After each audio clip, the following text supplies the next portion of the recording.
ด้วยจบมาก็จังสมก็นำจะยึดโยงถึงออกในวันนั้นต่างจัดเราในสงแคบ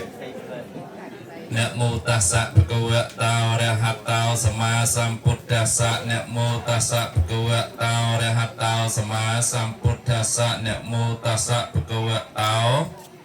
อะระหะโตสัมมาสัมพุทธัสสะខ្ញុំប្រកាសណាម្ចាស់សូមនមស្ការចំពោះគុណនៃព្រះរតនត្រ័យដោយសេចក្តីគោរពសក្ការៈដ៏ខ្ពង់ខ្ពស់សូមនមស្ការក្រាបថ្វាយបង្គំលោកគ្រូកតិសោភណូប្រាជ្ញស្រានប្រធាននៃគណៈកម្មការនយោបាយនៃពុទ្ធិកសមាគមប្រសង់ខ្មែរសហរដ្ឋអាមេរិកដោយសេចក្តីគោរពសក្ការៈដ៏ខ្ពង់ខ្ពស់នមស្ការចំពោះបដិជប្រគុណកលវិនអតីតបច្ចារិកានៃវត្តខ្មែរហាវ៉ៃនមស្ការចំពោះបដិជប្រគុណធម្មនីពុទ្ធោ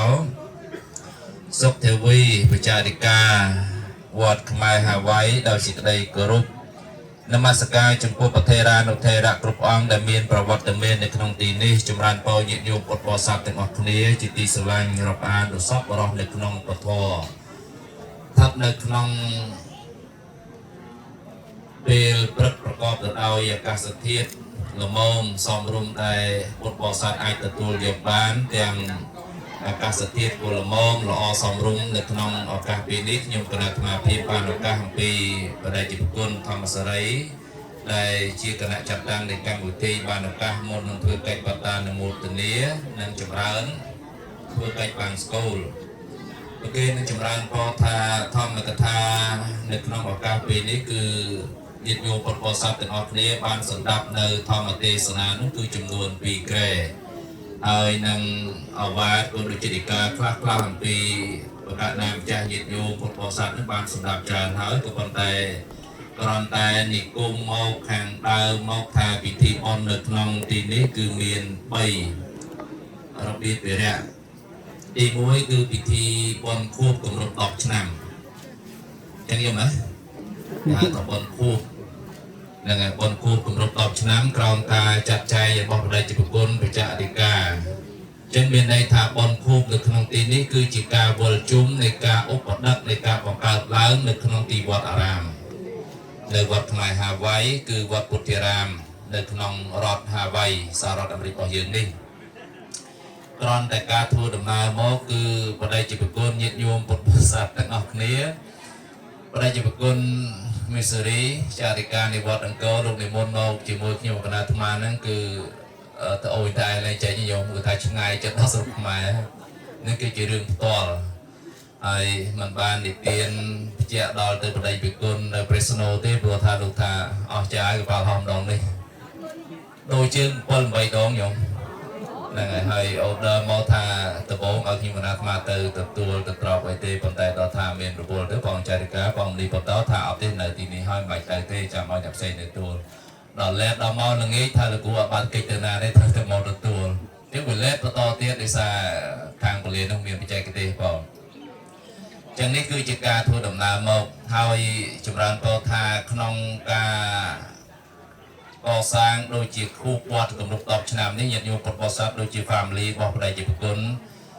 កលវិនរួមជាមួយនឹងញោមបាសិកាកានពោកអញ្ចឹងយល់ไหมកានពោតហ្នឹងហើយអូអញ្ចឹងហើយ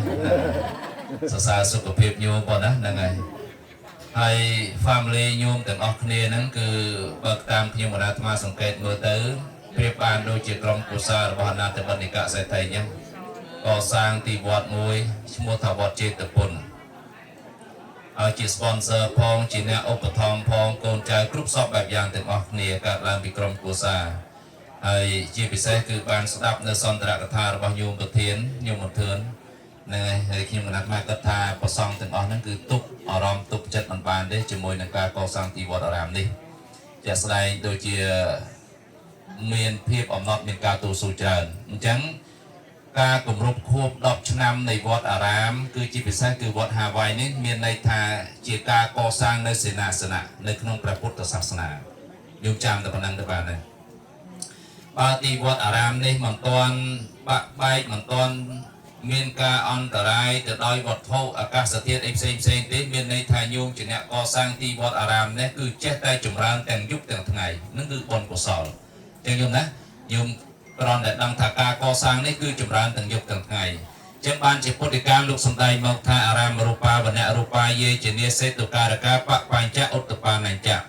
យេតតន្តេឧបសយ៉ាងតេសង្តិវិចៈរតោចៈសទាបញ្ញាបវត្តតេបុណ្យកុសលរមែងចម្រើនទាំងយប់ទាំងថ្ងៃដោយអំណាចនៃការកសាងនៅសេនាសនៈនេះនិងការគូព័ទ្ធចម្រើនមកប៉ុណ្ណេះយល់ណាទី2គឺការកសាងនៅធនធានមនុស្ស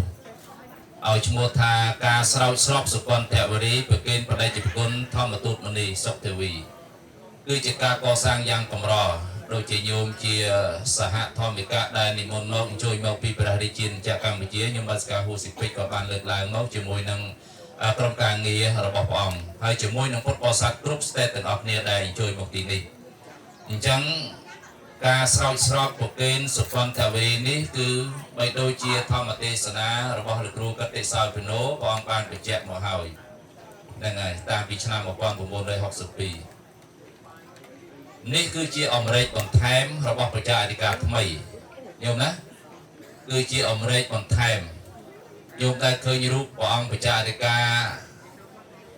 រែកអង្រែក2ដែរនឹងរែកប្រហែលជាខ្លះបើតាមសង្កេតនេះធ្លាប់ឃើញនឹងអង្រែកមាន2កញ្ជើងអង្រែកហ្នឹងអញ្ចឹងគឺជាអមរេចរបស់ចារិកាដោយព្រះអង្គលោកលើកឡើងវិញមិនគប្បីនឹងទទួលមិនគប្បីនឹងការយកមិនគប្បីនឹងដាក់ចិត្តថាការទេក៏ប៉ុន្តែវាជានិស័យជាព្រមលិខិតត្រូវតែទទួលនៅជាមួយនឹងអតីតប្រជាអធិការនេះអញ្ចឹងយើងគ្រាន់តែដឹងថាការស្រោចស្រពសុគន្ធវរីនេះគឺជាការបន្ថែមអមរេចយ៉ាងធ្ងន់ទៅលើព្រះអង្គចារិកាត្រូវដឹកនាំគ្រប់គ្រងញាតិញោមពុទ្ធបរិស័ទមានការបណ្ដុះនៅសតិប្រាជ្ញាស្មារតីជាដើមណានេះការស្រោចស្រពចារិកាហើយទី3គឺកឋិនទានអង្គធម្មកតិកាចារគឺ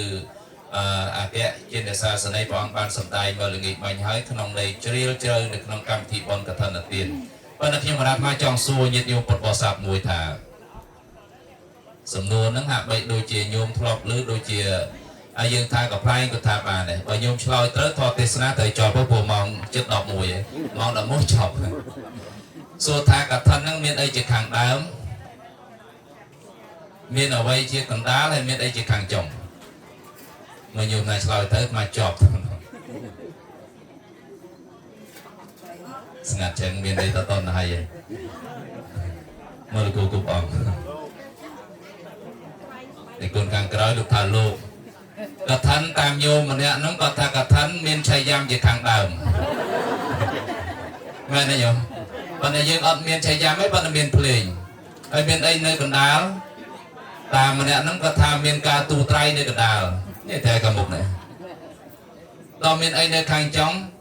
បើយើងមានបរិវារកឋិនមានក្រែទេសនាឬក៏មានក្រែសង្ឃអីហ្នឹងទៅយើងដាក់ជាបរិវារកឋិនហ្នឹងទៅឃើញទេអញ្ចឹងមានក្រែហ្នឹងនៅខាងចុងហ្នឹងអញ្ចឹងហែទៅប្រគេនលោកវេប្រគេនប្រសងអញ្ចឹងយល់ណាអញ្ចឹងកឋិនមានជ័យឆាំនៅខាងដើមមានការទ្រូត្រៃជាកណ្ដាលហើយមានការហែហោមសំភារៈនៅខាងចុងយ៉ាងទៅប៉ុន្តែនៅក្នុងន័យលោកសម្ដែងមកដូចនេះក្នុងព្រះពុទ្ធសាសនាលោកសម្ដែងមកថាកឋិនមានពុព្វករណៈជាខាងដើមនេះជាកិច្ចវិន័យកិច្ចរបស់ព្រះសង្ឃវិញអញ្ចឹងណាមានពុព្វករណៈជាខាងដើមមានកិរិយានិងអធិដ្ឋានជាកណ្ដាលហើយនឹងមានការក្រាក្រងជាខាងចុង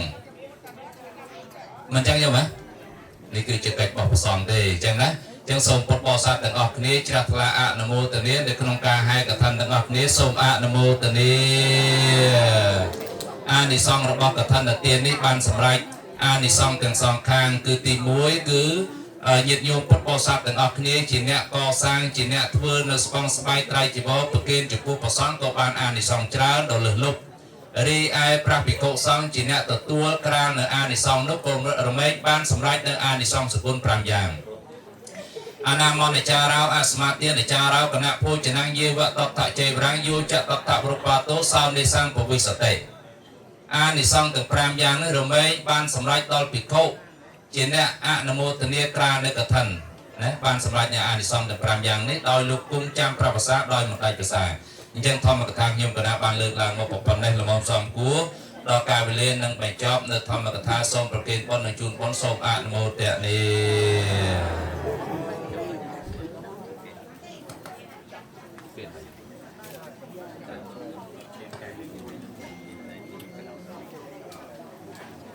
จะส่งพุทธบริษัทต่างๆต่างจัดเพื่อไปฟังสวดโดต่อเติมนะโมตัสสะภะคะวะโตอะระหะโตสัมมาสัมพุทธัสสะนะโมตัสสะภะคะวะโตอะระหะโตสัมมาสัมพุทธัสสะนะโมตัสสะภะคะวะโตอะระหะโตสัมมาสัมพุทธัสสะนิจจาเวตสังขาราองค์ปัตวิยธรรมิโนองค์ปัญจตวานิโรธชันตเตสังโฆปัสสมาสุขาสัพพิสัตตามะเรสันตมรณันตังในชีวิตังยถากรรมังกเมสันเดปัญญาปาปะปโลปเกียยังปาปกรรมันตาปัญญกรรมาจะโสกตังตัสมากรยปัลยานังนิจยังสัมปรายิกังปัญญานิปรโลกัสมังอังเนปาเนนางสงพรในจันตายตราคลาขนมพระรัตนตรัยโนพรในโจเจียพอสำไรโจเจียพอลโจเจียพอลสำไร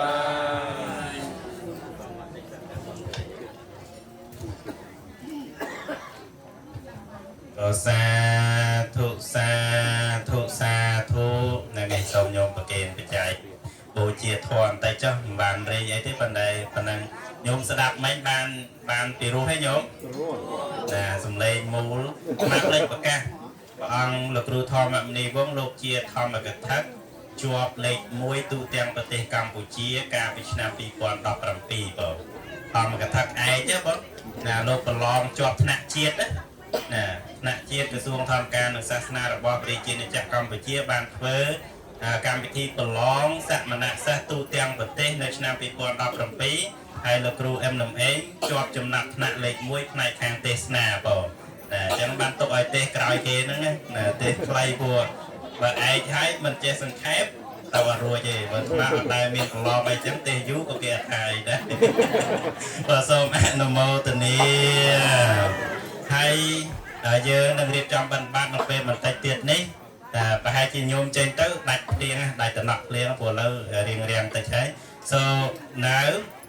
we will begin our session offering food to the monk. The monk will go round for arm. They bearing their arms bowl, and you will have the rice on your hand and put to the bowl of the monk that they collect. After that, we will have a buffet style. After the monk collecting the food, they will serve by themselves. Just take what they satisfied and they eat by themselves individually. No need to prepare anything for them. So just put all the food like buffet and then they will have that food by themselves. But before that, we will get all of you in line and the monk will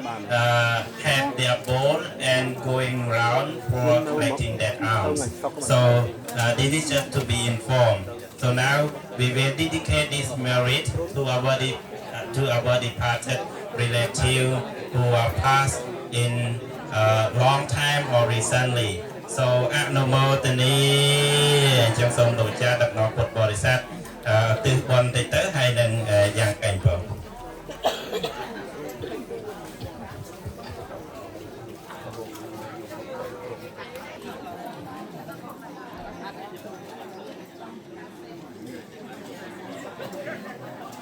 เราสมงจูนเมียท่าจำพัวเจ้าดาวเมียเตยากุญเยเกกาประเดียพอลโกสอดกำการสมศพเส้นสายดาวทานพดตุงยมสมปรารถนาสัจจังเวจาตาเท่าทางมุกสมเมียนปัญญาพฤบาลเวทยงสัพเพโลกาเมนุยแมวจะนาง